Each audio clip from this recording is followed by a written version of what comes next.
Halo, selamat datang di El Kasus dengan aku Elsaf, dan kali ini ke episode 30 berapa gitu, aku lalian sih. Kalau kemarin aku ngebahas soal kasus sekte gitu ya, maaf kalau misalkan kemarin pembawaan video ini kurang mantep gitu ya, karena memang aku berusaha memperbaiki konten, golek konten sing tepak ngono kan ya, kayak sebelumnya terlalu serius banget. Jadi aku sekarang pengen membawakan konten dengan enjoy dan ya wes sopono ya lah ya. Dan hari ini Al Kasus itu akan membawakan sebuah kamera rada anu deh. Mari. Dan kali ini Al Kasus itu akan membawakan sebuah kasus di mana ini sangat sadis banget sih.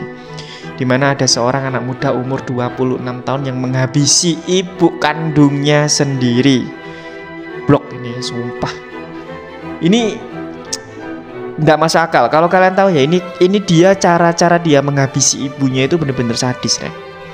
Nah, yang bikin aku kaget lagi adalah ada beberapa hal yang memang membuat anak ini tuh menghabisi ibunya. Alasannya itu sangat sedih lah. Kalau misalkan kita ngebayangin itu sedih banget, gara-gara nggak dibelikan sepeda motor, akhirnya ibunya dihabisin. Tapi kan kita nggak tahu gimana kronologi awalnya dan gimana motifnya, terus cara dia menghabisi gitu kan ya. Tonton videoku sampai habis.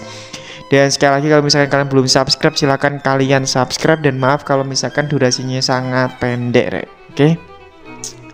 Dan berikut ini adalah videonya. Salah beritanya. Dan berikut ini adalah beritanya.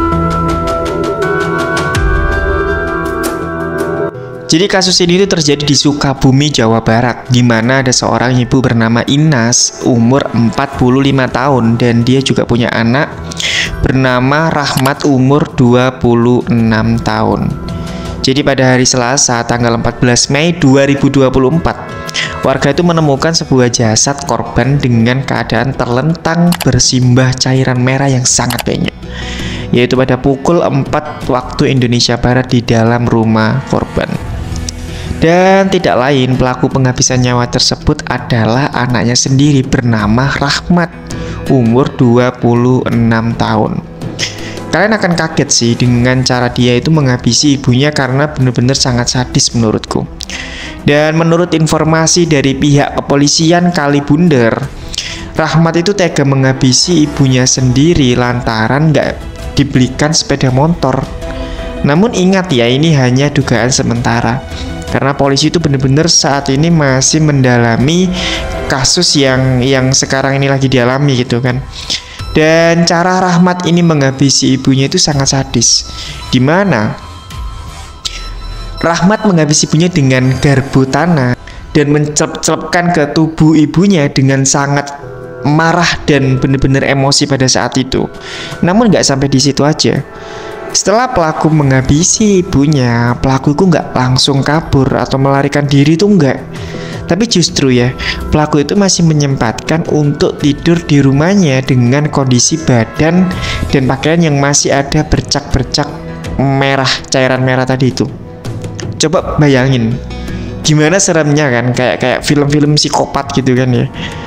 Bahkan Rahmat itu keluar dari rumah dan sempat menyodorkan uang senilai Rp330.000 ke tetangganya.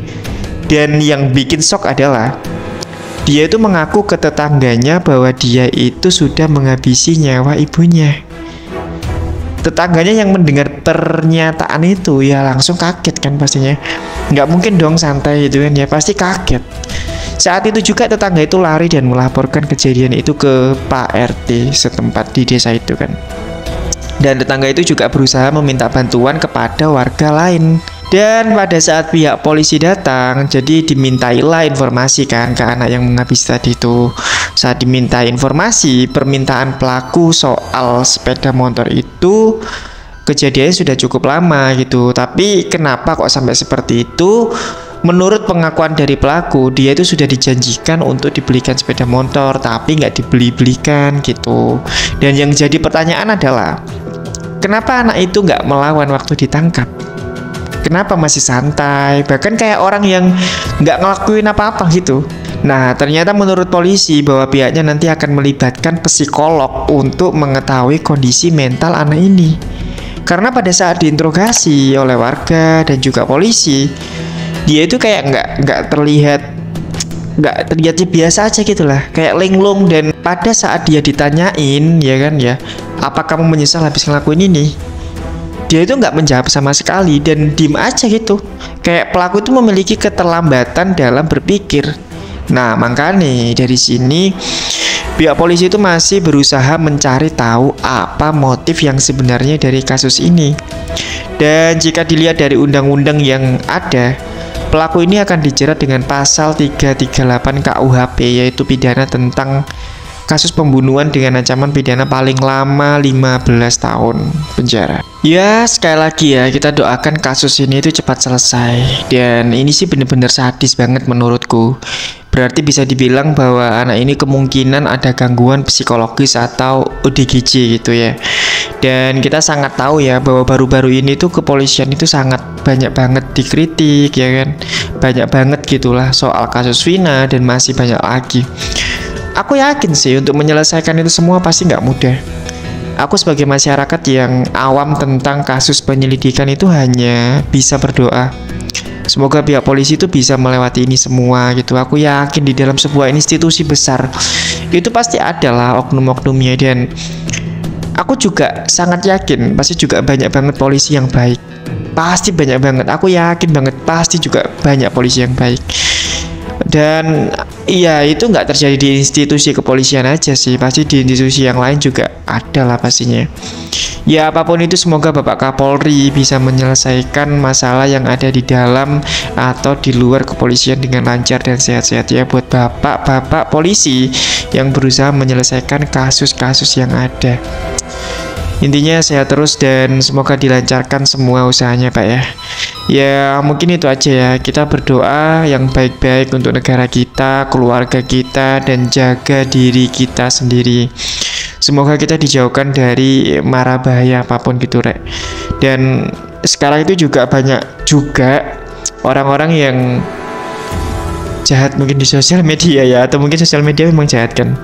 Jadi ya mungkin bijaklah bersosial media Rek. Aja sekarapan nek ngetik-ngetik ngono kan, dilihat sih kasusnya, dicek sih ya apa ngono ben ngerti gitu. Nanti nggak nyesel gitu loh, takutnya berimbas kepada kalian, keselamatan kalian atau bahkan keluarga kalian sendiri. Ya mungkin itu aja lah ya. Terima kasih buat kalian yang sudah nonton kasus sampai habis gitu kan. Dan sekali lagi kita tunggu update terbaru dari kasus sekte ini. Sekte sampean, dari kasus penghabisan anak kepada ibunya ini. Kita tunggu kasusnya biar kita tahu motif sebenarnya itu apa. Nanti akan aku ambilkan lagi dan nanti akan aku ceritakan lagi secara lengkapnya dan detailnya. Mungkin videonya akan panjang. Kita tunggu informasi selanjutnya dan terima kasih buat kalian yang sudah nonton El Kasus sampai habis. Jangan lupa subscribe dan nyalain tombol loncengnya untuk kalian yang pingin dapat notif YouTubeku. Iwis, terima kasih. Sampai jumpa di El Kasus selanjutnya, Rek.